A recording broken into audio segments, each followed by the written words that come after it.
जय जिजाऊ, जय शिवराय. माननीय मंत्री छगनरावजी भुजबळ हे म्हणाले, मनोजदादा जरांगे हे मराठ्यांचे नेते नाहीत किंवा नेता त्यांना होताही येत नाही, तर ते वाळू चोरांचे, दारू विकणाऱ्यांचे आणि वाळू माफियांचे नेते आहेत. तेव्हा मला एक सांगायचं आहे, एवढी नेता होण्याची घाई ही मनोजदादांना नाही आहे. भुजबळ साहेब, तुम्हाला एक कळकळीचं आव्हान आहे आणि विनंती आहे की तुम्ही स्वतःला जे ओबीसीचे नेते म्हणता, तो तुमच्या हाताखाली नकली टोप घालून आंदोलन करणारा लक्ष्मण हाक्यासुद्धा तुम्हाला नेता मानत नाही. आणि एक लक्षात ठेवा, तुम्ही तर मुळात ओबीसीचे नेते नाहीतच. एक तर तुम्ही आजच्या घडीला आरोपी आहात. दुसरी गोष्ट, तुम्ही तांदूळ चोर आहात. जे महाराष्ट्राचं भूषण असणारं महाराष्ट्र सदन, त्या सदनातल्या घोटाळ्यातले तुम्ही घोटाळेबाज आहात. तेलगी घोटाळ्यामध्ये तुमचा हात आहे आणि तुम्ही आज जामिनावर बाहेर आहात.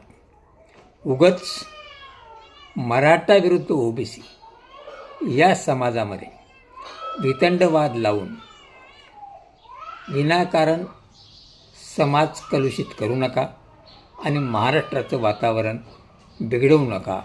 मराठा विरुद्ध ओबीसी वैर वाढवण्याचा प्रयत्न करू नका. तुम्ही खूप ज्येष्ठ आहात.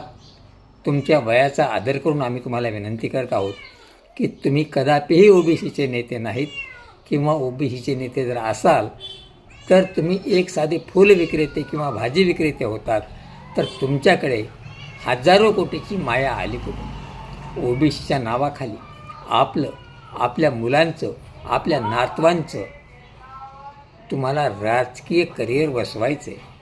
तेव्हा तुम्ही यापुढे याद राखा, जर मनोज जरांगेवर जेवढे बोलाल तेवढे खोलात जा.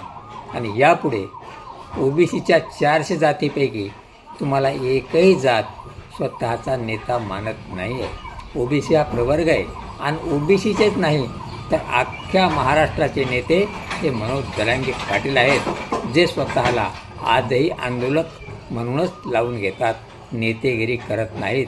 नेतेपणाची हाव तुम्हाला आहे, मनोजदादा जरांगे पाटलांना नाही. तेव्हा भुजबळ साहेब लक्षात घ्या, मराठा खडा तो सबसे बडा.